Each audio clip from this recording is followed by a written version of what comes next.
मेहनत के चरम पे खुद को लाओ तो सही, दुनिया में कुछ करके दिखाओ तो सही। मेहनत के चरम पे खुद को लाओ तो सही, दुनिया में कुछ करके दिखाओ तो सही। हुनर का परचम लहराना तो चाहिए, मगरूर दुनिया को नजर आना तो चाहिए। हुनर का परचम लहराना तो चाहिए, मगरूर दुनिया को नजर आना तो चाहिए। मुश्किल नहीं है कुछ भी तू ठान ले अगर, मुश्किल नहीं है कुछ भी तू ठान ले अगर, सफल हो ना हो कोशिश तो कर। हेलो, नमस्कार, सत श्री अकाल, आदाब। ह्यूमन डिविनिटी मिशन के यूथ प्लेलिस्ट विशेषांक में आप सभी का हार्दिक स्वागत, अभिनंदन। यूथ प्लेलिस्ट में उन युवाओं के टैलेंट को शोकेस किया जाता है जिन्होंने अंधेरों को ललकारा है, उजालों के दरवाजों पर दस्तक दी है और अपने इरादों को पंख लगाकर उड़ाया है। ह्यूमन डिविनिटी मिशन का कार्यक्रम यूथ प्लेलिस्ट ऐसे ही युवाओं को सलाम करने का एक प्रयास है। यूथ प्लेलिस्ट में आज हम शामिल कर रहे हैं एक ऐसे ही युवा को जिनका नाम है कुणाल चौधरी। कुणाल चौधरी ने 31 साल की छोटी सी उम्र में अमेरिका की मल्टीनेशनल प्रतिष्ठित कंपनी सिटी बैंक में वाइस प्रेसिडेंट का पद हासिल किया है। आज हमारे स्टूडियो में वो सपरिवार आमंत्रित किए गए हैं। आज ह्यूमन डिविनिटी मिशन उनका स्वागत करता है, अभिनंदन करता है। कुणाल चौधरी।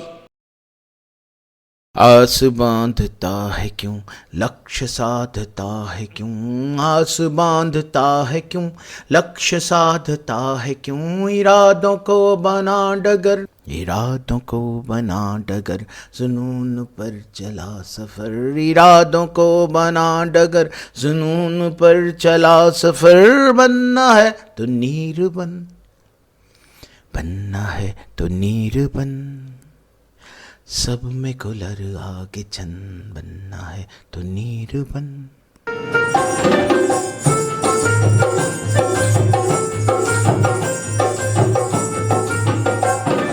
अपनी अपनी गांठता दादागिरी छांटता, अपनी अपनी गांठता दादागिरी छांटता। दुनिया तुझ में क्यों ढले, तेरी मर्जी क्यों चले, दुनिया तुझ में क्यों ढले, तेरी मर्जी क्यों चले। बनना है तो नीर बन, सब में घोर आगे छन,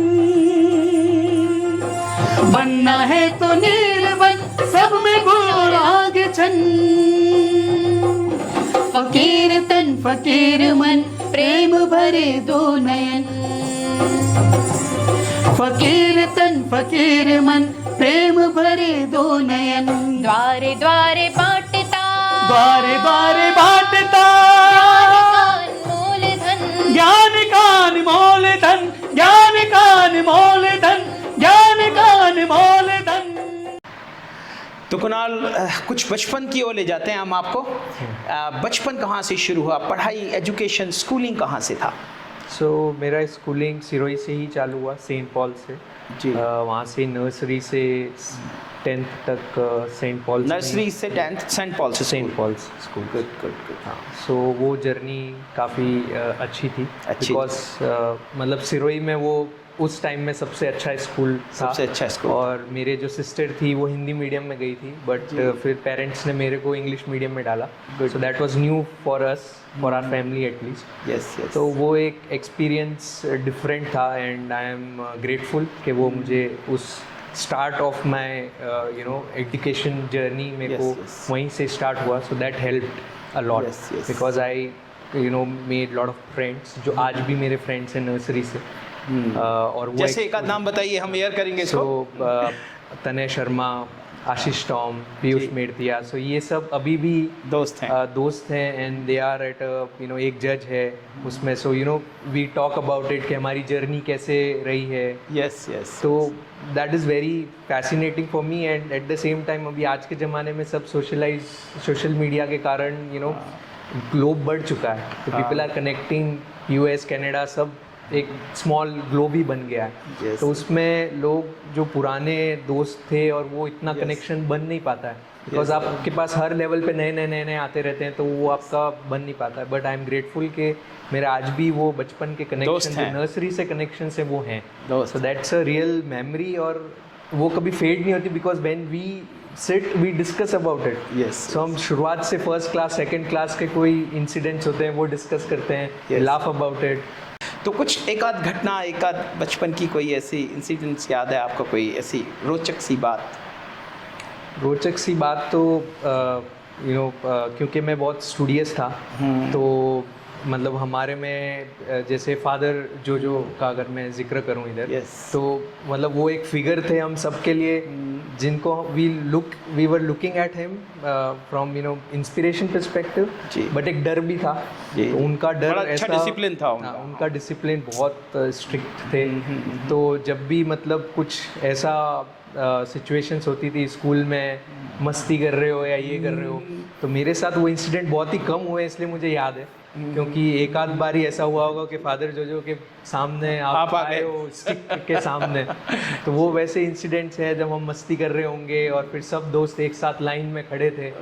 तो अब वो इंसिडेंट ऐसे थे कि किसी ने एक दूसरे का नाम नहीं लिया, सबने खाए, ऐसी बात है। तो वो उसमें एक कोलैबोरेशन आप वहाँ बचपन से ही सीखते हो कि आपकी क्या आप अपने ग्रुप को कैसे अंडर द बस नहीं रखो, वो आप बचपन में सीख गए। क्योंकि वो कॉर्पोरेट में भी आपको बहुत काम आता है, क्योंकि आपकी एक टीम है, आप उसका अगर नेतृत्व कर रहे हो तो आपको ये ज़रूरी है कि आप उनके आगे खड़े हो। ऐसा नहीं है कि आप हमेशा उनको ही आगे डाल दो बस के अंदर और बोलो कि हाँ ये इनका blame game and etcetera. So this is taught in institutes, MBA institutes के मैनेजमेंट में, के how are you dealing with all those things, ऐसा।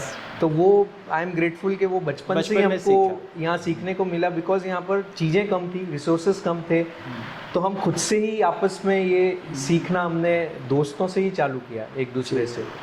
तो वो इंसिडेंट्स फादर जोधा को काफ़ी लोग याद करते हैं, वो बहुत प्यार भी करते थे बच्चों को, बहुत सुंदर उन्होंने उस संस्थान में बच्चे दिए। और कोई गुरु और कोई टीचर आपको याद है फादर जोजो के अलावा? सो फादर नाइजीन भी थे, सो वो हमें SST पढ़ाते थे। जी। तो उनको भी मतलब मेरा हिस्ट्री बहुत स्ट्रॉन्ग था, हुआ करता था, तो उसमें हमेशा मेरे नंबर मतलब 10 on 10 ही आते थे। गुड। तो उनको वो हमेशा रहता था कि he used to remember my name. और उनके जो डांटने और मारने का तरीका था वो फेमस था पूरी सेंट पॉल। अच्छा, वो कैसा था बताइए जरा। तो वो कैसा था, मतलब वो चूटिए, मतलब जो कहते हैं ना अपन, तो वो एक अलग तरीके से बढ़ते थे जो आप मतलब आपके 15-20 दिन तक नहीं जाएगा निशान। तो उनका ये तरीका था और सब डरते थे, मतलब पूरी क्लास में खौफ था उनका। तो वो उन्होंने आज तक मेरे साथ नहीं किया। आई वॉज द ओनली पर्सन जिन्होंने आप देख कर ही डर गए। हाँ, मतलब उन्होंने स्पेयर किया मेरे को, बिकॉज ही नो के हाँ ठीक है, he is the person will not do it any such things. तो उनका इंसिडेंट्स और उनकी जो उन्होंने सिखाया है, और वो जब भी आते थे, हमारा शॉप था राजमाता पे, तो वहाँ पर भी वो आते थे, तो आई यूज्ड टू लाइक उनके लिए प्रॉपर जो सर्व करना उनको, and I used to do it. तो वो वहाँ पर भी आते थे, तो it was like a nice interaction हमारे साथ होता था उनका। तो वो मुझे काफ़ी याद हैं। और भी बहुत से हैं, अरुण सर हैं, फिर अरुणा मैम हैं। तो इन सब से मतलब हमारे टाइम में, अभी आजकल की स्कूलिंग में तो ये थोड़ा वो हो गया है कि वो रहना पड़ता है रिस्ट्रिक्टिव टीचर्स को। बट हमारे टाइम में फ्री फ्लो था। अच्छा। कुछ भी कर सकते हो आप। गुड। तो उस वे में हम बड़े हुए हैं, तो कहीं ना कहीं प्रोज एंड कॉन्स हैं ऑब्वियसली उन चीज़ों की। स्ट्रिक्टनेस होती है तो आप उस चीज़ में कैसे ग्रो कर रहे हो, तो वो आपको समझ में आता है, वो प्रेशर समझ में आता है। आजकल में टीचर्स पे ज़्यादा प्रेशर है, स्टूडेंट्स पे कम है relatively, from they can not abuse, right. तो हमारे टाइम में वो चलता था, मतलब that was it used to happen. Kunal, game कौन से थे आपके टाइम पर? हमारे टाइम में हम क्रिकेट खेलते थे। हाँ, क्रिकेट, फुटबॉल, ये 2 गेम्स ज़्यादा तक हम खेलते थे स्कूल में। खेलना ज़्यादा था, पढ़ना ज़्यादा था? ऑब्वियसली पढ़ना ज़्यादा था मेरे लिए। पढ़ना ज़्यादा था आपके लिए। तो कुणाल, फिर सेंट पॉल से हाई स्कूल करने के बाद फिर आपने एजुकेशन? उसके बाद मेरा ऐसा था, साइंस मुझे लेना था, एंड वहाँ पर सब everyone was talking about IIT, right after 10 जो भी साइंस ले रहा है जी। There the pinnacle for everyone was IIT, सबके IIT। थॉट प्रोसेस में IIT था। सो मैंने उस टाइम शायद सोचा नहीं होगा, but I went with the flow. IIT। तो IIT का जो टेम्पल है कोटा है, तो सब वहाँ जाते थे, तो मैं भी वहाँ गया। Bansal classes is what I join. जी। सो एक छोटी सी जगह से फिर वहाँ जाने में बहुत डिफरेंसेस थे, because lakhs and lakhs of students आपके साथ, आप उनसे compete कर रहे थे वहाँ पर। एंड वहाँ का lifestyle was very competitive.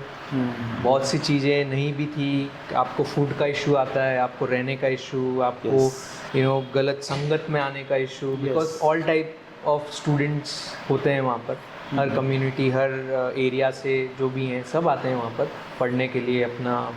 Kunal, आप पीजी में रह रहे थे या हॉस्टल में रहे थे वहाँ? मैं पीजी में था। पीजी में थे? पीजी में था। ओके, तो वहाँ तो सब मैनेज खुद से करना हाँ, वहाँ पर सब कुछ। मैं पीजी में रहता था, तो वहाँ पर जो भी है आपका डे टू डे एक्टिविटीज़ हैं वो आपको खुद ही करनी पड़ती है। Right from making your bed to clean your whatever utensils और एक्सेट्रा एवरीथिंग आपको अपना आप मैनेज करना पड़ता है। So that was also a kind of struggle, because आपने कभी किया नहीं घर पे। ऑब्वियस है कि घर पे आप राजा की तरह रहे, मतलब कुछ आपने नहीं किया। हाँ, राइट। तो वो और फिर अचानक ऐसी जगह पे चले गए। ऐसी जगह पे चले गए, तो मतलब I want to say that कि Kota is not just about study, it taught me life lessons also. Yes. तो आप सिर्फ उस हिसाब से किसी भी चीज़ को मत देखिए कि आप सिर्फ उस गोल के लिए जा रहे हैं। तो गोल तो एक सेट है कि मतलब आप बर्थ है और आपका डेथ है, ये सेट है। इसके बीच की जो जर्नी है वो इम्पॉर्टेंट है। Yes. वो जीना इम्पॉर्टेंट है। तो वहाँ पर मुझे ये सब चीज़ें सीखने को मिली कि एक IC स्टैंड अलोन आप कैसे ऑपरेट कर सकते हो विदाउट कि नहीं हेल्प। फिर आपके स्ट्रगल्स, आपका फूड स्ट्रगल, आपकी बॉडी कैसे उसको आप मेंटेन कर सकते हो उस एनवायरनमेंट में, बिकॉज आपको स्टडी करना है तो health is the top most thing. Healthy नहीं हो तो माइंड हेल्दी नहीं रहेगा तो आप स्टडी क्या करोगे। तो वो एस्पेक्ट्स आपने सीखे। और फिर बच्चे इतने थे, आपका कोलैबोरेशन होता था, कम्युनिकेशन होता था, कंपटीशन होता था। तो उसमें धीरे धीरे सब लोग IIT होता था वहाँ पर। फिर एम्स का भी था, तो मेडिकल स्टूडेंट्स भी थे, मेरे काफ़ी फ्रेंड्स मेडिकल थे, वो भी कोटा में आए थे। तो वो एक था कि जो बचपन से दोस्त भी हैं वो भी वहाँ पर थे, तो वो भी उनके होने की वजह से भी कुछ एनवायरनमेंट वाज लाइक आप उसी संगत में हो और वहाँ पर अच्छे से आप उनके साथ टाइम स्पेंड कर पा रहे हो और कोलैबोरेशन कर पा रहे हो। तो एक एस्पेक्ट ये था। दूसरा एस्पेक्ट, आप जब बंसल क्लासेस में थे तो वहाँ पर बहुत कॉम्पिटिटिव होता है। आपका PQRS की बैचेस ही बैचेस होते हैं, 48-50 बैचेस होते हैं। आप कैसे आगे से आगे उनमें बढ़ रहे हो, और आपका मंथली एग्ज़ाम्स होते हैं, उसके बेसिस पे आप आगे बढ़ते हैं उनमें। तो ये सब चीज़ें छोटी सी उम्र में इतना प्रेशर, हाँ, बच्चे के ये ऊपर। बहुत प्रेशराइज्ड आपको कर देता है, because not just about the study, आप रह भी रहे हो अकेले, आप अदर लाइफ लेसन्स भी सीख रहे हो। Yes, आप yes. लोगों को समझ रहे हो। पहले तो आपके आगे एक पर्दा था, आपके पेरेंट्स थे जो आपको बताते थे कौन अच्छा है कौन नहीं है। Yes, अब yes. आप अलोन हो। Yes. आपको ही सीखना है कि आपको कैसे किसी को जज करोगे, कैसे आप उनसे बात करोगे, कितनी बात करनी है, कितनी नहीं करनी है, किसके साथ जाना है, किसके साथ नहीं जाना है। तो ये सब चीज़ें आप गलतियाँ भी करते हो। Yes. ऑब्वियस है, आप रोबोट हो नहीं, आप ह्यूमन हो, तो आप गलतियाँ करोगे। बट उन गलतियों से ही आप धीरे धीरे वो चीज़ें भी सीखते हो कि यहाँ पर मैंने ये गलत किया था, अब ये नहीं करना है। राइट कुणाल, जैसे सिलेक्शन नहीं हुआ IIT में, तो कैसे एकदम से कैसा महसूस हुआ उस वक्त? सो बेसिकली मैंने तैयारी की थी जो भी था अच्छे से।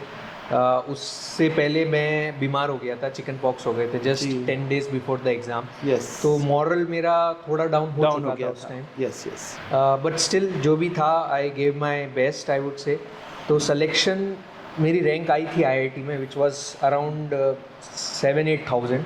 ठीक है, सो वो वेट लिस्ट में होते मतलब IIT में आप सिलेक्ट हुए थे 8,000 रैंक आई थी मेरी। Yes yes. सो बट उस पर कोई कॉलेज आपको उतने पे नहीं मिलता है उस टाइम पे, से 4-5,000 पे क्लोजिंग हो जाती है। बट आप वेट लिस्ट में होते हो, तो इधर आई हैड, फिर मैंने IIEEE भी दिया था, सो उसमें मेरी रैंक थी अराउंड 8,000, उसमें भी रैंक थी।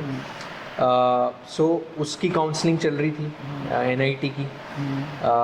सो उस टाइम पे था यही कि IIT करना है because everyone was doing it and वो आपका एक था कि मतलब obviously you want to do, because लोग ऐसा बोलते हैं कि आप इंजीनियरिंग में जाने के बाद सीखते हो कि आपको करना क्या है. Yes. तो उस टाइम तक आपको पता नहीं था लाइफ में क्या करना है, तो आपको ये था कि हाँ IIT जाके पता चलेगा लाइफ में क्या करना है. Yes, yes. तो जब वहीं नहीं जाओगे तो फिर वो एक ट्रॉमेटाइज हो गया माइंड के, फिर यहाँ नहीं जाएंगे तो यहाँ जाके यहाँ तो सोचा ही नहीं ना, Right. कभी सोचा ही नहीं था ना कि IIT के अलावा कहीं जाना है. Yes, तो वो yes. सोचा ही नहीं था. वो उस एक एग्जाम के 3 घंटे के एग्जाम के जब रिजल्ट आया उसके बाद पता चला कि यहाँ सोचना है. Yes, yes. तो वो एक बहुत बड़ा मैसेज है आपके थ्रू ये कि भाई मान लो बच्चे IIT में नहीं भी सेलेक्ट हो पाए तो मतलब वो दूसरे ऑप्शंस NIT वगैरह में जाकर भी इतना बड़ा अचीव कर सकते हैं जो IITian भी नहीं कर पा रहे हैं. Yes. तो वो ऑप्शंस हैं जो आपको सोचने पड़ते हैं कि ये लाइफ नहीं है. Yes, to be yes. Honest ये लाइफ नहीं है. Yeah. हालांकि आप दूसरी चीज़ भी सोच सकते हो, जो मैंने NIT की ले ली उसमें NIT वारंगल में. तो NIT वारंगल में भी अब इसमें भी सिचुएशंस ऐसी नहीं थी कि ये स्ट्रेट फॉरवर्ड NIT हो गया एंड लाइफ सेट हो गई. उसमें भी मुझे रैंक कम होने के कारण केमिकल मिल रहा था. Right. अब मेरे पास 2 ऑप्शन थे, या तो मैं वेट करूं IIT की काउंसलिंग जो वेटिंग लिस्ट होती है जिसमें होना ना होना इज़ लाइक 5% चांसेस होते हैं कि कोई ड्रॉप आउट हो जाए तो आपकी सीट आगे बढ़ जाए. Right. दूसरा है कि आप NIT में ले लो. Right. और उसमें भी केमिकल इंजीनियरिंग में लो. Right. जो आपने कभी सोचा नहीं. Yes. आपने सिर्फ सुना है CS, EEE, इलेक्ट्रिकल, इलेक्ट्रॉनिक्स, यही जो एवरग्रीन ब्रांचेस होती हैं इंजीनियरिंग की वही आपने सुनी थी. आपने बायोटेक, केमिकल और उस टाइम नहीं सुना था. Yes. Most of the students ने नहीं सुना होगा. हालांकि आई एम नॉट सेइंग वो ब्रांचेस अच्छे नहीं है और वो नहीं है. मैं आई एम टॉकिंग अबाउट मेरी क्या माइंडसेट थी उस टाइम पे. Right. I have never heard of those branches but still मैंने वो लिया. सो बिकॉज आई न्यू कि एक और अपॉर्चुनिटी हो सकती है लाइफ में. ऐसा नहीं होता कि आपने ये ले लिया उसके बाद लाइफ एंड हो गई. वहाँ से लाइफ स्टार्ट हुई है. Yes. उसके बाद ये भी होता है कि आप अच्छा परफॉर्म करो तो you can internally slide to a better branch. Good. After 1 year अगर आप 1 ईयर में अच्छे पॉइंटर्स लिया हो, CGPA लिया हो, तो आप अप्लाई कर सकते हो. You can go to a next better branch also. तो I took that chance. Good. And उसके साथ साथ आई थॉट कि I again prepare while doing my first year. I'll again prepare for IIT. उस time मैंने ये भी सोचा था. So I prepared for it as well as I studied and I got like 9.3 pointer. So which was like I would say मेरी branch में I was in top 5. Yes. पूरे college में I was in top 15. Good. At that time. So I internally switched my branch to electrical. जो मुझे चाहिए थी. Wow. So मेरा शुरुआत से ये था कि मेरे को इलेक्ट्रिकल में जाना था उस टाइम में. Yes. बिकॉज जो मैंने हमारी फैमिली में देखे थे सब इंजीनियर्स थे जो AEN, XEN और ऐसे इलेक्ट्रिक में एंड ऑल. तो मुझे लगा एवरग्रीन ब्रांचेस तो 3 ही है, इलेक्ट्रिकल, मैकेनिकल, सिविल. ठीक है. उस टाइम IT का भी था, CS का भी था, बट शायद मुझे इतना इंटरेस्ट उस टाइम था नहीं CS में. तो मेरा इलेक्ट्रिकल था और जो मैंने वो किया वो मुझे मिल गया. Yes. तो उस टाइम पे फिर मैंने सोचा कि ऑलरेडी इतनी मैंने मेहनत कर ली है, अब मैं 1 साल में यहाँ आ गया हूँ, तो why to waste my 1 year for just IIT. Yes. क्योंकि वहाँ पे भी बहुत सारे लोग, और NIT वारंगल की खासियत ये थी कि वहाँ पे फॉरेन स्टूडेंट्स बहुत आते थे. जी. So that is one of the major thing जहाँ पे मैंने सीखा हाउ डू यू एक फॉरेन कल्चर में आप डाइवर्सिफिकेशन जो होता है. Yes. Yeah. So how do you collaborate with them? How do you talk to them? Because at times you don't understand their language also. Because Yes, उनका accent बहुत different होता है. तो वो exposure, I was liking that exposure. क्योंकि आपको एक जैसे सिरोही से बाहर गए कोटा तो एक दूसरे फॉरम मिला. वहाँ से वहाँ गए तो आपको एंटायरली दूसरा मिला जो आपने कभी सोचा ही नहीं था कि आप कोई फॉरेन स्टूडेंट्स के साथ एक टेबल पे बैठे हो और वहाँ पर डिस्कस कर रहे हो. वो अपनी स्टोरीज बता रहे हैं कि वहाँ क्या क्या होता है, क्योंकि हम तो सिरोही से और कोटा से, राजस्थान से बाहर ही नहीं निकले थे. Right. तो वहाँ पर वो पर्सपेक्टिव जब जानने को मिला तो मतलब वहाँ एक पॉइंट पे ऐसा लगने लगा कि धीरे धीरे मतलब चीज़ें ऐसी है कि एक ही स्टैटिक लाइफ आप नहीं जी सकते, एक स्टैटिक थॉट प्रोसेस से नहीं जी सकते हो. Yes. तो ये एक जर्नी है, इसमें बहुत सारे मोमेंट्स आएंगे, उसमें आपको कैसे जीना है. Yes. उस प्रेजेंट मोमेंट में आपको कैसे चीज़ें करनी है. तो वो थॉट प्रोसेस कहीं धीरे धीरे डेवलप होना वहाँ से चालू हुआ. आई वोंट से कि वो मैच्योर हो गया वहाँ पर, बट वहाँ से वो चालू हुआ. जो मतलब आपने IIT सोचना छोड़ दिया उसके बाद? फिर IIT सोचना छोड़ दिया. इलेक्ट्रिकल जब ले ली, फिर स्टूडेंट्स का जो कोहर्ट था वो बहुत डाइवर्सिफाइड था. अलग अलग स्टेट से, अलग अलग कंट्री से लोग थे. तो उसमें कोलैबोरेशन और जो लर्निंग थी वो काफ़ी अच्छी थी.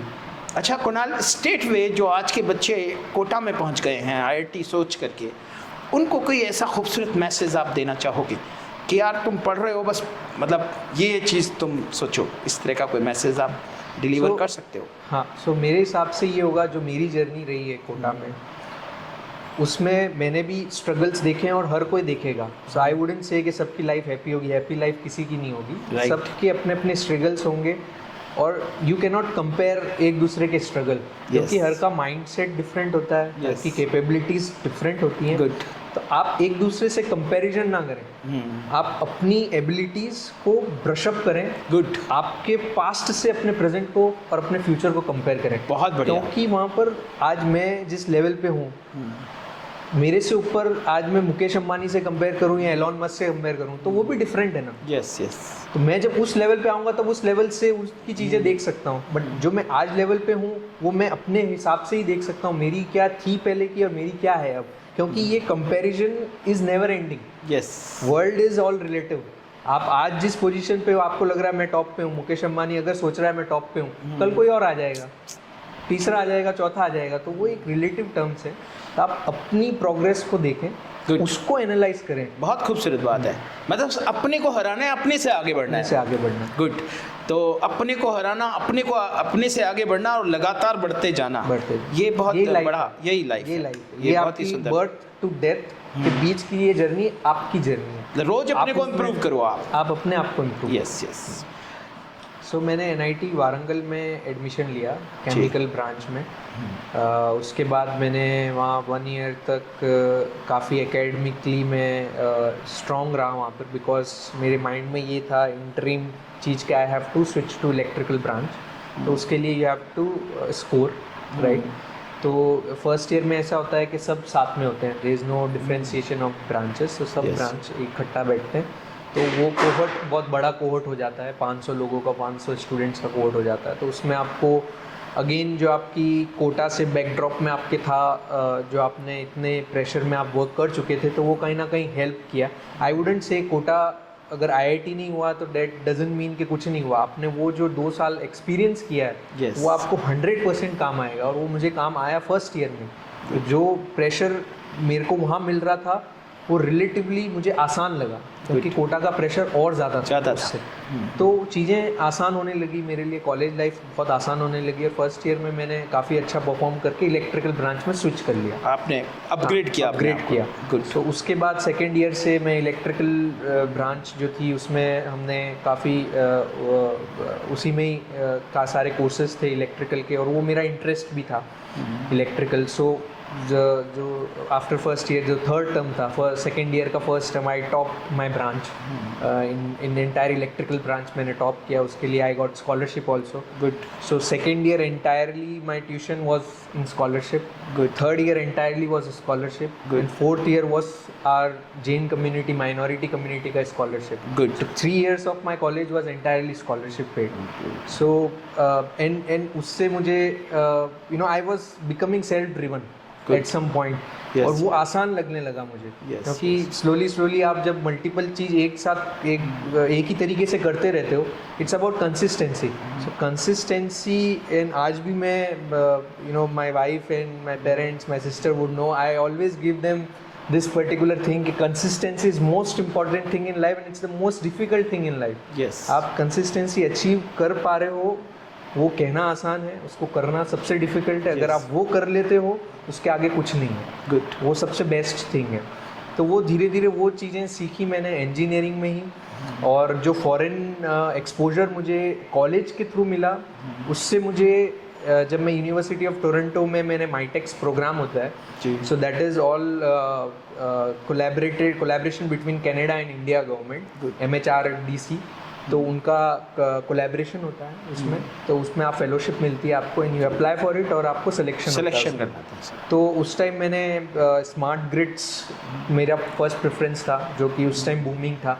सो it was all about smart meters, internet of things, उस टाइम काफ़ी चल रहा था हमारे टाइम में, 2014-2015 के टाइम पे। तो मेरा वो इंटरेस्ट था कि स्मार्ट ग्रिड्स में मुझे कुछ इंटर्नशिप करनी है। तो I applied for university of Toronto, which was at that time in electrical top 10 in the world. Yes. So as of now also it is one of the most renowned university, जहाँ से मतलब I always read about that university जहाँ से insulin was discovered in that particular institute. Right. तो वहाँ पर मेरी इच्छा थी जाने की एंड मैंने वही प्रेफरेंस भरी थी first and I got it. उसमें सिलेक्शन हो गया. उसमें सिलेक्शन हो गया. तो वो मोमेंट वो भी एक बड़ा अचीवमेंट था उस समय ना. तो उस टाइम में वो मेरे को बहुत बहुत अच्छा लगा और आई वॉज वेरी कॉन्फिडेंट. जैसे जैसे छोटी छोटी चीज़ें होती है तो आपका एक अपने पे सेल्फ कॉन्फिडेंस धीरे धीरे डेवलप होता है. तो वो चीज़ होने तक मतलब जो IIT वो फेलोशिप कहाँ, मतलब पूरा खर्चा उस फेलोशिप का कनाडा गवर्नमेंट ने उठाया. Canada government. गुड. सो आपको वहाँ पर इंटर्नशिप मिलती है. सो कनाडा गवर्नमेंट आपको स्टाइपेंड देते हैं. आपके रहने का और इंस्टीट्यूट का जो भी है सब कुछ they take care of it. आपके flights everything. You don't have to spend a penny out of your pocket. Good. सब कुछ आपको वही फैसिलिटेट करते हैं एंड इट इज़ लाइक बहुत अच्छा प्रोग्राम था जहाँ पे आपको एक्सपोजर बहुत अच्छा सा मिलता है.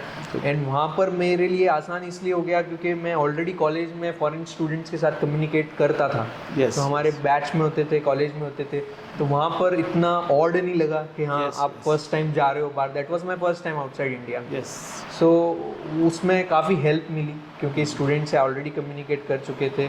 And I it was a very good time. And वहाँ पर भी प्रोफेसर दीपा कुंदूर जो अभी हेड हैं इलेक्ट्रिकल इंजीनियरिंग की यूनिवर्सिटी ऑफ टोरंटो में राइट नाउ. तो I intern under her and she was really impressed by the work. And वहाँ पर मैंने काफ़ी अलग अलग कंट्री के लोगों के साथ कोलैबोरेट किया and they were also really happy because I was liking my work. इसलिए आई एक्सेल्ड इन इट. अब मुझे इंटरेस्ट नहीं आता उस चीज़ में तो obviously it was like just हम चले गए और आ गए, वो वाली बात थी. बट अब ऐसा नहीं है कि उसी फील्ड में मैं अगेन वो एक नई चीज़ थी, नया एक्सपोजर था. तो आपके लिए ये एक मैसेज बहुत ज़रूरी है कि आप ये मत सोचो कि मैं एक स्टैटिक माइंडसेट से जा रहा हूँ. वो चीज़ सोचोगे तो आपको कुछ चीज़ अच्छी लगेगी, कुछ चीज़ नहीं लगेगी. बट अगर आप ये माइंडसेट से जाओगे कि जो भी चीज़ कर रहे हैं वो उस टाइम के लिए कर रहे हैं, उस टाइम में आप अपना बेस्ट दो जो है, तो आपको वो नॉलेज भी आएगा और आपको फन भी लगेगा. वो चीज़ बहुत इंपॉर्टेंट है वहाँ पे. कहीं पे भी आप कोई भी चीज़ करो तो वो एक अच्छी जर्नी थी मेरी कॉलेज की जिससे काफ़ी एक्सपोजर मिला मुझे. तो कुणाल सिरोही से कोटा में जंप किया, कोटा से सीधा वारंगल NIT में जंप किया और NIT वारंगल से सीधा टोरंटो अमेरिका में जंप किया और ये लंबे लंबे जंप लिए. और उसके बाद टोरंटो के बाद उसके बाद फिर जब मैं टोरंटो से वापस आया उसके बाद हमारे प्लेसमेंट्स सेशन चालू हो गए थे जी. तो उसमें फिर मेरा सिटी बैंक में सिलेक्शन हुआ इंटरव्यू राउंड्स के बाद. और उसमें जो इंटरव्यूज़ बेसिकली उस टाइम पे मैंने जैसे बताया कि मैं हमेशा नई नई चीज़ें करना और उसमें मुझे इंटरेस्ट रहता है. तो जैसे स्मार्ट ग्रिड्स किया, फिर यहाँ आए तो उस टाइम में हमारे कॉलेज में इनोवेशन एंड इंक्यूबेशन सेंटर की नींव रखी गई. उस टाइम पे स्टार्टअप्स और इनकी जर्नी काफ़ी नीश स्टेज पे थी 2015, 2014 और 16 के आसपास जी. तो उस टाइम में एंटरप्रेन्योरशिप का काफ़ी कॉलेज में ये होता था. तो जब मेरा सिटी में भी इंटरव्यू हुआ तो मैनेजिंग डायरेक्टर के साथ हुआ था. So I was the only person जिसका फर्स्ट राउंड के बाद सीधा MD के साथ हुआ. There were no other rounds because first round में जो मेरा थॉट प्रोसेस थे वो उनको काफ़ी वैसे लगे जो सिटी को चाहिए थे. Basically not a person not just technical but जो वो सोच रहा हो कि कैसे कंपनी में एंटरप्रेन्योरशिप और वैसी स्किल्स कैसे लाई जाए. So I was very keen on entrepreneurship. So basically उस टाइम में I had this differentiation in mind कि एंटरप्रेन्योरशिप से आप अपना खुद का कर रहे हो, खुद के पैसे से कर रहे हो सब कुछ, स्टार्टअप जैसे आप रह रहे हो. और एंटरप्रेन्योरशिप ये हो गई कि आप किसी और के फंड पे थॉट प्रोसेस वही है. थॉट प्रोसेस एंटरप्रेन्योरशिप जैसा ही है बट जो आपके फंडिंग सोर्स हैं, आपका जो एनवायरनमेंट है वो आपको कोई कंपनी दे रही है. तो ये थॉट प्रोसेस था मेरा जो मैंने जब मेरा डिस्कशन हुआ इंटरव्यू राउंड में. So it was not the interview thing but we were discussing these points and new ideas उनके साथ शेयर कर रहे थे. राइट. यस. तो ये इंटरेक्शन था and the way they spoke to me and I thought कि हाँ ये नया चीज़ है, अभी ये करना है मेरे को. तो इनका थॉट प्रोसेस है कि मेरे को एनवायरनमेंट देंगे जहाँ पर I can innovate and have this entrepreneurship skills जो मुझे चाहिए वो मैं डेवलप कर सकूं, क्योंकि कॉलेज लाइफ में ये होता है कि आप एकेडमिकली काफ़ी बाइंडेड हो जाते हो, प्रैक्टिकल एक्सपोजर आपको काफ़ी कम चांसेस होते हैं as compare to academically. However मेरे को काफ़ी चांसेस वहाँ पर भी मिले कॉलेज में। सो आई ब्रीफली मुझे टेक्नोलॉजी एंटरप्रेन्योरशिप प्रोग्राम ISB का जो होता है उसमें भी एनरोलमेंट मैंने किया, और उसमें भी काफ़ी चीज़ें ISB में जाके हमने सीखी। तो उससे फिर मेरा वो नया चीज़ ये चालू हो गया कि मेरे को इस फील्ड में अब थोड़ा कुछ करना है। तो फिर मैंने सिटी ज्वाइन किया विच वॉज कॉलेज प्लेसमेंट। फिर फर्स्ट पोस्टिंग पुणे में ही थी। So I joined as assistant manager there, C9 जो उनका ग्रेड होता है। एंड वहाँ पर जाके from day one I was trying to learn new things. And जो बिजनेस था, आई ज्वाइन कंप्लायंस बिजनेस, जो एंटी मनी लॉन्ड्रिंग का जो बैंक का बिजनेस होता है, उसमें उनको कैसे कैच करना मनी लॉन्ड्रिंग एक्टिविटीज़। और ये बहुत फैसिनेटिंग चीज़ थी because it was a real life case कि आप कैसे स्ट्रक्चरिंग कर रहे हो, कैसे डिपॉजिट्स करते हैं लोग लाख लाख करके एक स्ट्रक्चरिंग लेयर बनाते हैं। तो वो बिजनेस एक ग्लोबल लेवल पे, because city was in the big four in US and was one of the biggest company in the world in 2007-2008 time में। तो उनका business is in 10 to 15 trillion dollars. तो कुणाल, आपने कैंपस सिलेक्शन लिया है city bank के अंदर, Right. किस पद पे, कौन सी ईयर में आप सेलेक्ट हुए? सो 2016 में मैंने एज एन असिस्टेंट मैनेजर जो C9 लेवल होता है उससे मैंने स्टार्ट किया। और ये आपका कैंपस सिलेक्शन था, जब आप पढ़ रहे थे तभी हो गया? Correct, right, correct. और वो आइडिया जो अभी आपने बताया, जिसके बिना पर आपको सिलेक्ट किया गया, और आपका इनोवेटिव आइडिया जिस पे आपका इंटरेक्शन हुआ इंटरव्यू, उसके बाद आपने सिटी बैंक ज्वाइन करने के बाद क्या किया? सो जैसे ही सिटी बैंक मैंने ज्वाइन किया, उसके बाद मैं कंप्लायंस बिजनेस मैंने ज्वाइन किया। Yes. जहाँ पर मेरी जो टीम थी वो anti money laundering cases handle करती थी। Good. With some industry tool, Oracle tools होते थे जिससे बिजनेसेस जो मनी लॉन्ड्रिंग करते हैं वो एक्टिविटीज़ वो टीम कैच करती थी। उनके अलग अलग लेयर्स होती थी because it was a big bank. तो वहाँ पर बहुत सारे रेगुलेशंस, रेगुलेटरी कंप्लायंसेस, और ये बहुत बड़ा डिपार्टमेंट हुआ करता था। और आप असिस्टेंट मैनेजर कैपेसिटी में सिलेक्ट हुए? मैं असिस्टेंट मैनेजर कैपेसिटी में था। good. तो वहाँ पर मेरे को काफ़ी बिजनेस के बारे में जानने को मिला बिकॉज वो टीम ऐसा था जिसमें आपको, क्योंकि मनी लॉन्ड्रिंग कोई भी सेगमेंट में हो सकता है, इक्विटी में हो सकता है, इन्वेस्टमेंट में हो सकता है, कमोडिटी में हो सकता है, अल्टरनेट इन्वेस्टमेंट कहीं पे भी हो सकता है। तो आपको ओवरऑल एक फोरम मिल गया जहाँ पर आपको बहुत सी चीज़ें बिजनेस वाइज जानने को मिलती है, जो रियल लाइफ सिचुएशंस होती हैं, जो रियल लाइफ ट्रांजैक्शंस होते हैं, वो आपको जानने को मिलते हैं। उनमें क्या फ्रॉड्स हो सकते हैं, वो आपको जानने को मिलते हैं। तो वो टाइम था जब ब्रीफली AI/ML की सिचुएशंस भी काफ़ी प्रैक्टिकल होने लगी थी। तो वहाँ मुझे उस टीम में मौका मिला मशीन लर्निंग पे काम करने का, उसको लर्न करने का, बिकॉज जो मनी लॉन्ड्रिंग होती है वो एक पैटर्न से होती है। तो उस पैटर्न को अभी रूल बेस्ड था टीम में, तो उसको आप डायनामिक कर सकते हो बिकॉज ऑफ पास्ट डेटा, क्योंकि आप एक पर्सन अगर कोई फ्रॉड कर रहा है तो उसका एक पैटर्न होता है। तो वो पैटर्न को आप मशीन लर्निंग से इजीली आप ट्राई कर सकते हो कि कैच कर सको। तो वहाँ पर जो फॉल्स पॉजिटिव्स की प्रॉब्लम थी काफ़ी हद तक ज़्यादा थी, 98% फॉल्स पॉजिटिव ट्रांजैक्शंस उन्होंने कैच किए थे। तो वो चीज में मुझे काम करने, मनी लॉन्ड्रिंग तो बहुत बड़ी प्रॉब्लम गवर्नमेंट्स के लिए भी है, बैंकर्स के लिए भी है, और गाइड पूरा ईडी डिपार्टमेंट काम कर रहा है उसके लिए। तो वो आपका स्पेशलाइजेशन था जिस पर आप आगे बढ़े? हाँ, राइट। तो वहाँ उस टाइम पे मैंने मशीन लर्निंग, AI और एंटी मनी लॉन्ड्रिंग, ये स्पेशलाइजेशन में मैं आगे मैंने 1-2 साल वहाँ पर काम किया। फिर मैंने वापस स्विच लिया विद इन सिटी में, दूसरे बिजनेस मैंने ज्वाइन किया, वो which was city private bank. Good. वहाँ पर मेरे को एज अ मैनेजर मैंने ज्वाइन किया, नेक्स्ट पोस्ट C11। और वहाँ पर मैंने हाई नेटवर्थ और अल्ट्रा हाई नेटवर्थ क्लाइंट्स का बिजनेस जो होता है उसका मैंने हैंडल करना स्टार्ट किया। वहाँ पर ज़्यादा डीपर में उन settlement processes, cross border payments, और इनमें बहुत आगे जानकारी इसमें मिलने की उसमें हुई। सो वो जो सेगमेंट था वहाँ पर मैंने क्योंकि वो जो क्लाइंट्स थे वो 200 करोड़ प्लस नेटवर्थ वाले क्लाइंट्स थे। उससे पहले जो हमारे जिसमें मैं था उसमें ओवरऑल था, सब कुछ था, रिटेल एक्सेट्रा। बट वो सेगमेंट जब मैंने ज्वाइन किया उसमें एक अलग एक्सपोजर मिला मुझे।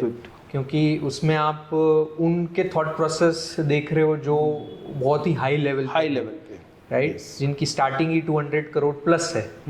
तो उनके बिजनेसेस में काम करना वॉज रिलेटिवली बहुत डिफरेंट एक्सपोजर था, क्योंकि वहाँ पर वही चीज़ वापस से काम आई जो प्रेशर में काम करना। क्योंकि जब हम रिटेल में होते हैं तो रिटेल में ऐसा होता है कि आपकी 100 कंप्लेंट्स आ गई, तो अब आप क्लाइंट्स के लिए कुछ कर रहे हो तो आपके पास समय होता है कि आप उस पर रिएक्ट करने के लिए आपको समय है। बट जब आप कोई HNI क्लाइंट है, उसको कोई दिक्कत आ रही है, तो आपको प्रॉम्प्टनेस होनी चाहिए। आप उस सिचुएशन में जो जिसका मतलब एक ट्रांजैक्शन अटका हुआ है 1000 करोड़ का ट्रांजैक्शन, एक ट्रांजैक्शन ही 1000 करोड़ का है, वो अटका हुआ है और आप वहाँ पर बीच में हो, तो आपके ऊपर जो रेस्पॉन्सिबिलिटी का बर्डन होता है, भले ही चीज़ें मान लो वो चीज़ सॉल्व करना बहुत आसान होगा, बट जो प्रेशर आपके ऊपर है उन मिनट्स में, वो चीज़ का एक्सपोजर मुझे उस टीम में मिला और वो धीरे धीरे मैंने उस चीज़ को सीखा और उसी से ही एक्चुअली मेरी सबसे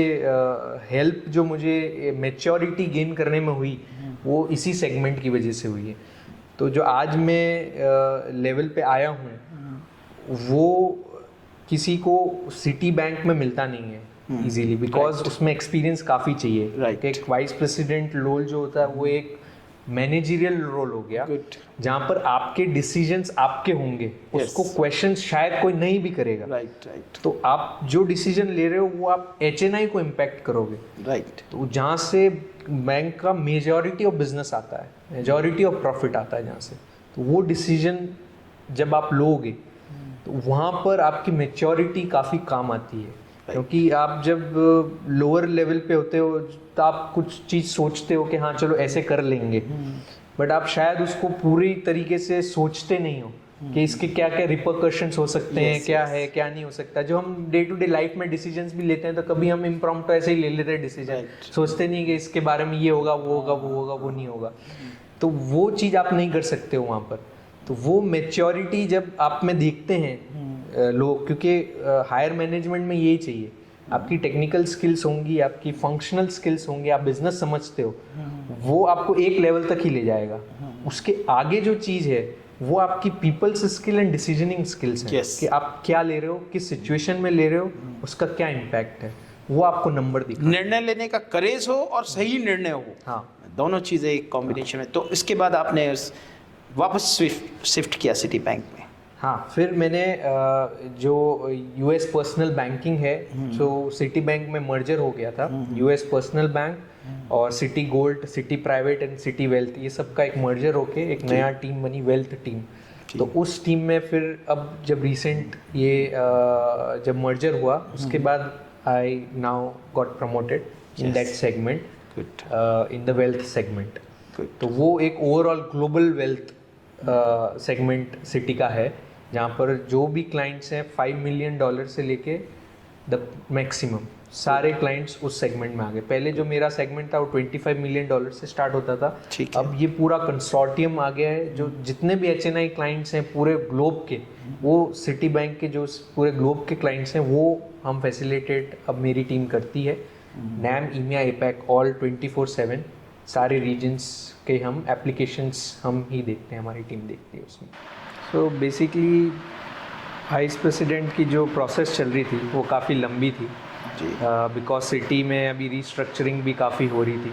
तो बिजनेसेस वाइज बिकॉज ऑफ जो ऑन गोइंग कोविड के जो रिएक्शंस थे वो बिजनेसेस में अब आ रहे थे, तो उस प्रोसेस में काफ़ी इंटरव्यूज़ भी देने पड़ते हैं, बिकॉज दे एसेस के in multiple parameters they will assess you कि आप टेक्निकली कैसा कर रहे हैं, फिनेंशियली आपके डिसीजंस कैसे हैं, आप बिहेवियरली कैसे सिचुएशंस में डील कर पा रहे हैं।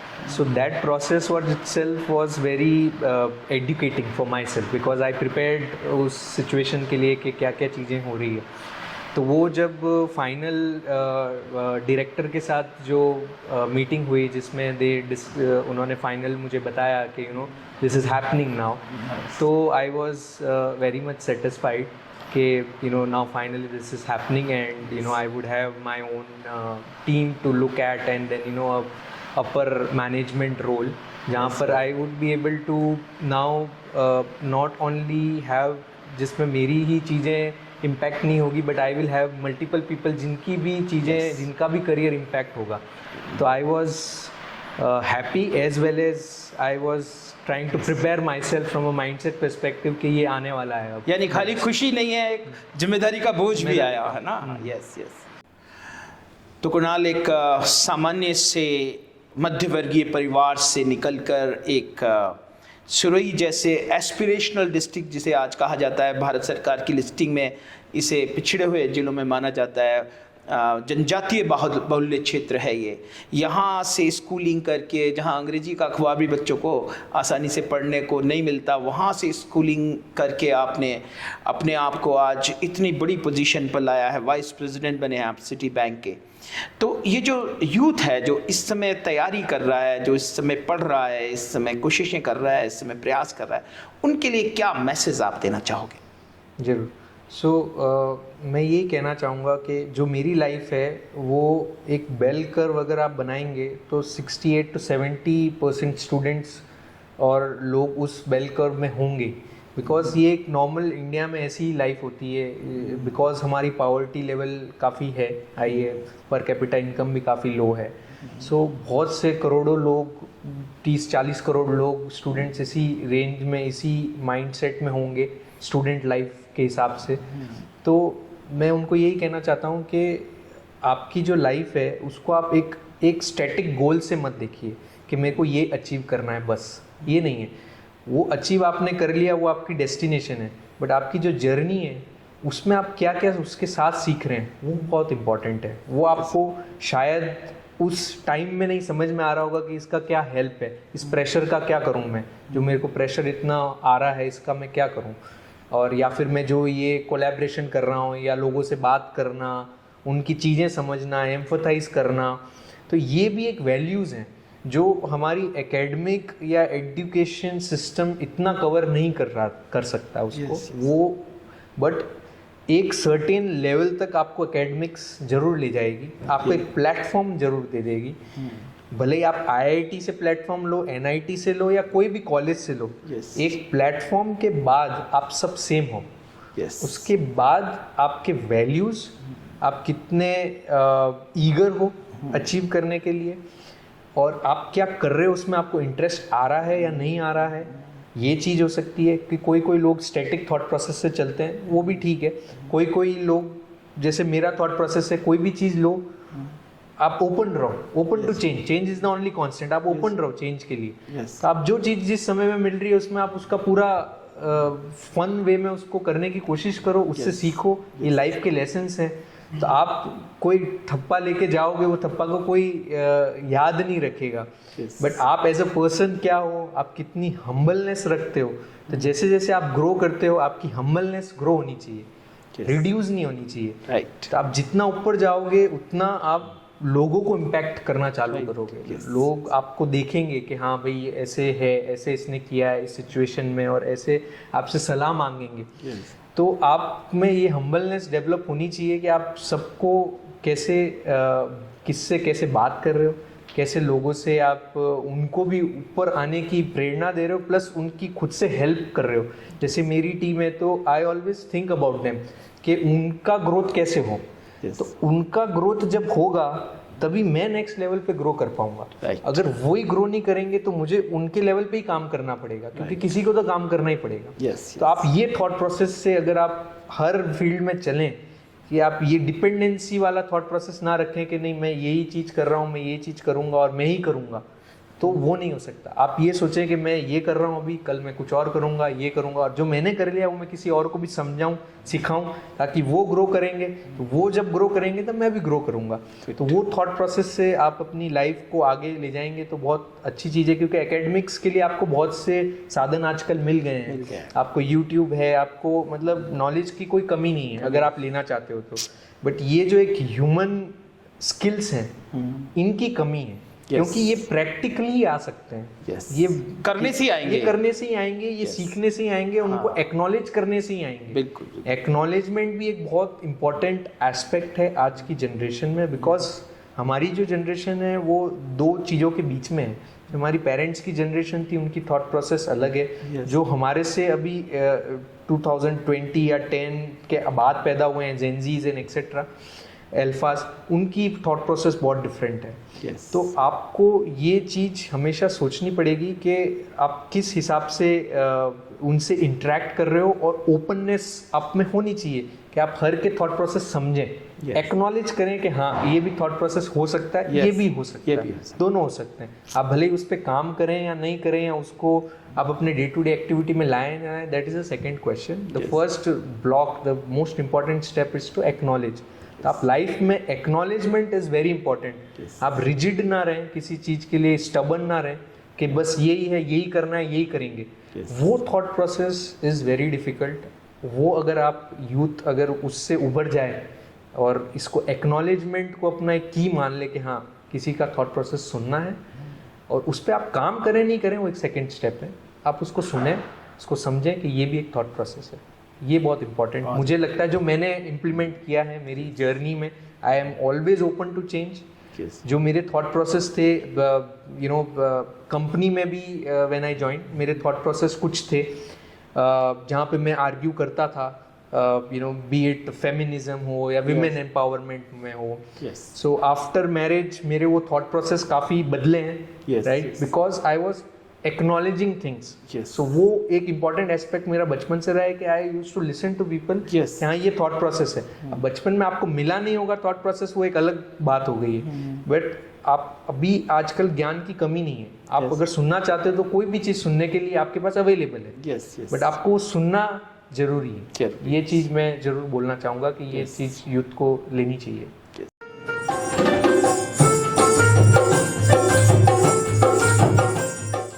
पहली बात तो मैं यही पूछना चाहूँगा कि आप खुद इतनी क्वालिफाइड हैं, आप कॉर्पोरेट में खुद जॉब कर रही हैं, कहाँ से कुणाल आपको पसंद आ गए?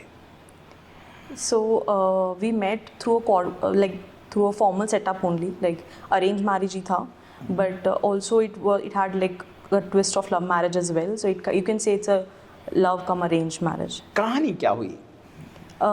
तो इनका बायोडेटा घर पे आया था। मैंने कहा कि हाँ सही लग रहा है तो आप बात कर लो। एक बार हमारी बात हुई, उसके बाद कुछ काफ़ी 1 महीने तक कोई और कम्युनिकेशन नहीं हो पाया। फिर हमें वापस पेरेंट्स ने फोर्स किया तो हमने फिर से थोड़ी बात करी। पर फिर मेरा कोई ट्रिप बन गया तो मैं बाहर चली गई थी हिमाचल। तो 10 दिन के लिए हम सिर्फ फ़ोन पे बात करते रहे। तब तक हम कभी मिले नहीं थे, पेरेंट्स से भी कोई मिलना नहीं हुआ था। तो उस ट्रिप के दौरान हमारी बात हुई और फिर I think he is a very romantic person, so he decided कि मैं उससे ऐसे मिलना चाहता हूँ कि अब मुझे उससे मिलना है, तो वो मुझे लेने आए। तो during a peak Covid time of 2021 he took his car and he drove all the way from Siroi to Delhi and he picked me up there, and that's how we met for the first time. After that, of course, our families met in Udaipur and we met a couple of times more, and that's how like our journey started. तो शांत हैं कुणाल या गुस्से वाले हैं? नहीं, वो बहुत शांत है। बहुत शांत है। तो कभी जैसे पति पत्नी हैं, झगड़ा तो हो ही जाता है, कौन बनाता है पहले? आई थिंक हम दोनों में ऐसा है कि आप ऐसे बोल सकते हो कि मतलब आटा होता है ना, आटा, तो हम कैसे 2 लोहे बना देते हैं, तो 2 लोहे में क्या डिफरेंस है, उस एक ही आटे का बना हुआ है ना। हम दोनों ऐसे ही हैं, मेल और फीमेल वर्जन है एक दूसरे के। बहुत बार ऐसा होता है जो मैं सोच रही होती हूँ वही ये सोच रहा होता है। तो हम दोनों का ऐसा है कि झगड़ा तो होता ही है, सबका होता है। मेरा किसी और वजह से गुस्सा आएगा तो उसको किसी और वजह से गुस्सा आएगा, लेकिन हम समझ जाते हैं कि सामने वाले का टेम्परामेंट क्या है। कभी आप झुक जाओ कभी सामने वाला झुक जाए। बट अगर ऐसे बोलो तो उसको कोई ईगो नहीं है। लाइक मेल्स में होता है ना कि अगर गलती हुई तो सॉरी नहीं बोलेंगे, या ऐसे ही अगर उसको लगता है कि उसकी गलती है तो वो सॉरी बोल देगा। He is always open to discussion. तो आप कोई भी बात अगर इसके सामने रखोगे तो he will listen to you very carefully with very much like कि। और आई थिंक आप जानते हो कि he is achieved a lot in his life and very young age में उन्होंने अचीव किया है, बहुत कम सपोर्ट के साथ। उनकी मदर ने उनको बहुत सपोर्ट किया। सो मतलब उनका ऐसा है कि उन्होंने बहुत कम एज में काफ़ी कुछ अचीव किया है लाइफ में, तो उनके फैमिली का बहुत सपोर्ट रहा है। बट ऑफ कोर्स उन्होंने फाइनेंशियली और हर चीज़ खुद से मैनेज करी लाइफ में। तो जब आप एक पोजीशन पे पहुंच जाते हो तो इट इज़ वेरी डिफ़िकल्ट आप दूसरों की बात सुनो। आप कभी कभी हमारे अपने थॉट्स में आप काफ़ी क्या बोलते हैं सेट हो जाते हो। बट उसकी बात जो वो कह भी रहा था कि he is very open two things. अगर मैं कोई बात रखती हूँ या कोई और कोई बात रखता है तो वो बहुत ही खुले विचारों के हैं। तो वो अपनी बातों को भी बहुत स्पष्ट तरीके से रखेंगे और वो आपकी बात को भी बहुत आराम से सुनेंगे। वो एक अच्छे हस्बैंड है, of course there no doubt about it, but he is a better son and he is also a good son-in-law. So it makes me very happy that he's someone who has balanced life in a very beautiful way. He listened to everybody very carefully. उनकी mummy का, मेरा, उनके पापा का, उनकी बहन का, उनको सबकी प्रॉब्लम्स उनके माइंड में रहती है। अगर किसी की कोई तकलीफ़ है तो आई थिंक मतलब मेरे को लगता है कि अब जैसे हमें थोड़ा काम होता है तो हम कैसे वर्कड अप हो जाते हैं कि नहीं अरे ये काम है, मुझे ये काम है, तो हम अपने खुद के पर्सनल चीज़ों को थोड़ा बैक साइड रख देते हैं। अरे वो बच्चा है तो उसकी प्रॉब्लम बाद में देखते हैं, पहले अपना काम बहुत इंपॉर्टेंट है। I think he is one person, उसके लिए फैमिली फर्स्ट प्रायोरिटी है। Even though is achieved so much, he can balance work very very seamlessly, very smoothly. So like he has this qualities.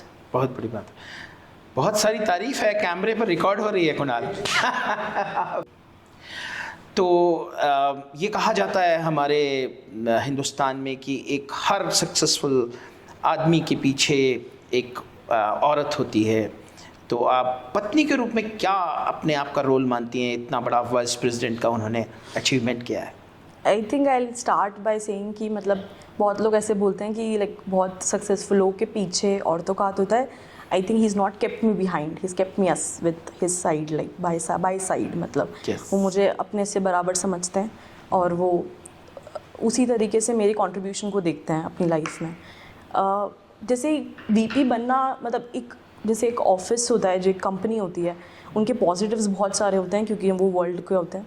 बहुत सारे negatives भी होते हैं, जैसे हर company में कॉर्पोरेट पॉलिटिक्स होती है, हर कंपनी में बहुत सारी चीज़ें होती है, अप्स एंड डाउन्स होते हैं। और हर बार हम बहुत ऐसा ज़रूरी नहीं है हर बार आपको अच्छे लोग ही मिले, आपको डिफ़िकल्ट लोग भी मिलते हैं, आपको अच्छे लोग भी मिलते हैं, आपको ऐसे लोग भी मिलते हैं जो आपको क्रॉस करके आगे बढ़ना चाहते हैं, आपको ऐसे लोग भी मिलते हैं जो आपको धक्का देना चाहते हैं कि आप आगे बढ़ो। तो ऐसे कई सारे लाइफ में ऐसी चीज़ें आती है, जैसे अभी बन रहे थे तब भी, कि हम किसी से क्या डिस्कशंस जो हो रहे हैं उसमें मुझे कैसे रिस्पॉन्ड करना चाहिए या मुझे कैसे करना चाहिए। कभी कभी इंसान वर्कडअप हो जाता है जब उसके फेवर में चीज़ें नहीं हो पाती है। तो हम काफ़ी बार उसकी बातें, मैं उसकी कॉन्वर्सेशन हमने डिस्कस करते हैं कि ये इस तरीके से होना चाहिए, ये आपका नेक्स्ट स्टेप होना चाहिए, इसमें आप इसको इस तरीके से कर सकते हैं। तो ये हमारे डिस्कशंस कई सारे होते हैं, हर चीज़ के बारे में हम डिस्कस करते हैं। हम पॉलिटिक्स से लेके, रिलेशनशिप से लेके, हम फैमिली से लेके, हम सब कुछ डिस्कस कर सकते हैं, हम साइंस डिस्कस कर सकते हैं, हमारे बीच में ये कंपैटिबिलिटी है। तो आइए अब हम बात करते हैं कुणाल के पिताजी से, फादर से, महावीर जी जैन साहब, जो 50 साल तो राजस्थान पत्रिका में पत्रकार रहे हैं और सिरोही के बहुत सम्मानीय व्यक्तित्व में आते हैं। तो मैं बस ये पूछना चाहूँगा कि बचपन कैसा था कुणाल का? बचपन इसका अच्छा था और ये सब जो कुछ भी मेहनत इसने की है ना, उसी का एक फल है। और मेरे फादर की जो इच्छा थी कि पढ़ाई ही एक कैपिटल है, उसको इसने मेंटेन किया। बहुत बड़ी बात है। तो ये ईश्वर की भी बहुत बड़ी कृपा है हमारे ऊपर, कितना बड़ा इसने। पढ़ाई एक कैपिटल है और पढ़ाई सबसे है ना ज़रूरी चीज़ है। पढ़ाई से सब कुछ पाया जा सकता है। तो वो कुणाल ने मेंटेन किया। वो उसने मेंटेन। तो ये पिताजी के बड़े स्ट्रिक्ट रूल के अंतर्गत रहा या आपने उसे स्वतंत्रताएं दी? दूसरा कुछ करो मत करो, लेकिन पढ़ाई, यस पढ़ाई को उन्होंने सब पूरे परिवार को ये कहा पढ़ाई करो बस, कैसे भी करके। तो हमारी इतनी कैपेसिटी नहीं थी, फिर भी फादर पढ़ाई के मामले में बोले कुछ भी कमी नहीं होनी चाहिए, इनको पढ़ाना है बस। जी जी। क्यों? उन्होंने अपनी ज़िंदगी में बहुत स्ट्रगल किए जी। और जब पढ़ाई करके वो इतने खुश होते थे कि बस कि मेरा पोता कितना पढ़ गया है, मेरी दोती कितनी पढ़ गई है, वो बहुत खुश होते थे। पढ़ाई को ही अपनी पूंजी बनाया बच्चे ने। तो महावीर भाई, मुझे एक चीज़ पूछनी है कि जैसे कि हर पिता की एक सौगात, 2-4 थप्पड़, 2-4 गुस्सा मिलती है बच्चे को, तो कुणाल को भी मिली क्या बचपन में? नहीं, ऐसा कुछ नहीं, कभी नहीं मिली। ये इसलिए कि इसने पूरा कंसर्न अपना ध्यान है ना वो पढ़ाई की तरफ ही। तो उसने ऐसा कुछ किया ही नहीं जो उसकी पिटाई की ऐसा कभी जाए अवसर या उसे नहीं- डांटा जाए? ऐसा अवसर नहीं दिया इसने गुड। कि भाई नहीं तो होता है। तो आज जो बहुत सारे पिता हमारे युवाओं के इस समय हैं और वो अपने बच्चों के बारे में कुछ कुछ सोचते हैं, कुछ कुछ करते हैं, तो आप उन पिताओं को क्या कहना चाहेंगे? मतलब उनको ये जरूर ध्यान रखना चाहिए कि बच्चा क्या कर रहा है, किस फील्ड में जा रहा है, उसकी रुचि क्या है, उसकी रुचि हो उसको उस तरफ भेजना चाहिए यस। ताकि वो अपने स्तर पे उसको आगे बढ़ा सके। नहीं तो उसकी रुचि तो दूसरी, आप दूसरे फील्ड में भेजोगे तो वो एडजस्ट नहीं हो पाएगा, तो वो टेंशन में रहेगा। तो वो नहीं होना चाहिए। बच्चे की जिस फील्ड में रुचि है उसी में उसको आगे बढ़ाना चाहिए। उससे फादर भी फ्री, पेरेंट्स भी फ्री रहता है और बच्चा भी फ्री रहता है। गाइडेंस देते रहना चाहिए। तो आप सबसे पहले ये बताइए कि बचपन में कैसा था कुणाल बच्चे के रूप में? बचपन से ही बहुत अच्छा था। पढ़ाई, हमेशा ये पढ़ाई पे ही ध्यान देता था, दूसरी एक्टिविटी पे मतलब ज़्यादा खेल कूद में ध्यान नहीं देता था। पढ़ना सबसे फर्स्ट प्रायोरिटी थी इसकी। और जैसे शैतानी करते हैं बच्चे उस तरह की? नहीं, वैसे कभी इतना ये शैतान नहीं था। अच्छा अच्छा। हाँ, थोड़ी बहुत करता था, बच्चे करते हैं वो, जो बच्चे करते हैं। बाकी ये कम ही शैतानी वैसे शैतान था। शैतानियाँ बच्चे की माँ छिपाती भी है ना, तो अच्छा है, बहुत अच्छा है। शैतान थोड़े बहुत होता है तो होता भी है। Right right. तो कोई ऐसी बचपन की बात आपको ध्यान हो कुणाल के बारे में जिससे आपको लगा कि ये तो बच्चा बहुत जीनियस है मेरा? ये हमेशा मैंने मतलब इसकी पढ़ाई पे मैंने बहुत ध्यान दिया है। मतलब इसके एग्ज़ाम मतलब मेरे एग्ज़ाम जी, सारे मतलब पेपर्स मैं तैयार करके मतलब इसके साथ साथ मैं मतलब रहती थी। सारे मतलब ये सब मिटाती थी, जो आंसर लिखता था सुबह वापस आंसर लिखवाती थी इससे। मतलब ये सब कुछ अच्छे से कर लेता था। पहली और बड़ी टीचर आप ही रही हैं कुणाल की। हाँ, घर पे मैं इसको पढ़ाती थी हमेशा। Good good good. बिल्कुल, मतलब इसके एग्ज़ाम मतलब मेरे एग्ज़ाम। Yes yes. उसका बहुत फ़ायदा भी कुणाल को हुआ। हाँ, और ये जहाँ भी गया है इसके साथ मैं हमेशा गई हूँ। बहुत बढ़िया। जहाँ मतलब हाँ, स्कूल में मीटिंग हो तो मैं कहीं पे भी हो तो मतलब पापा को तो फुर्सत नहीं होती थी। हाँ, सही बात। तो जब कोटा भी गया तो मैं ही इसके साथ मतलब हर 2-3 महीने में चली जाती थी, ऐसे संभाल के आती थी इसको। यस। वैसे भी तो ये कहा जाता है ना कि भगवान हर जगह हर एक के साथ नहीं हो सकता, तो उसने माँ बना दी कि वो होगी बच्चे के साथ। तो अभी कुणाल ने इतना बड़ा अचीव किया, देखिए आप वाइस प्रेसिडेंट बने हैं सिटी बैंक के, तो आप कैसा महसूस कर? बहुत खुशी महसूस हो रही है। मतलब संभाल नहीं पा रही हूँ मैं अपने आप को, इतनी खुशी हो रही है मुझे। तो जैसे होता है ना बच्चा कुछ अचीव करता है तो माँ नजर उतारने जाती है, तो हाँ, उतारी थी इसकी। उतार दी है, कितनी बार उतार दी? उतार दी नजर। Good good. और ईश्वर की कृपा से तो आपकी बहू भी बहुत अच्छी है, तो हाँ। दोनों की नजर उतार दी होगी आपने। हाँ, दोनों की नजर उतार दी। बहुत अच्छा। बनना है तो नीर बन, सब में घोर आगे छन। बनना है तो नीर बन, सब में घोर आगे छन। फकीर तन फकीर मन, प्रेम भरे दो नयन। फकीर तन फकीर मन, प्रेम भरे दो नयन। द्वारे द्वारे बांटता, बारे बारे बांटता, मोल धन, ज्ञान कान मोल धन, ज्ञान कान मोल धन, ज्ञान कान मोल धन। क्या आप युवा हैं, अपने सपनों को सजाना चाहते हैं, हुनर को दमकाना चाहते हैं, दुनिया में कुछ करके दिखाना चाहते हैं, तो आइए ह्यूमन डिविनिटी मिशन से जुड़िए, HDM के फेलो बनिए। द्वारे द्वारे बांटता, ज्ञान का अनमोल धन। HDM फेलो प्रोग्राम से जुड़ने के लिए HDM पोर्टल पर आइए, HDM फेलो प्रोग्राम पेज खोलिए, एंट्रीज भरिए और सबमिट करिए।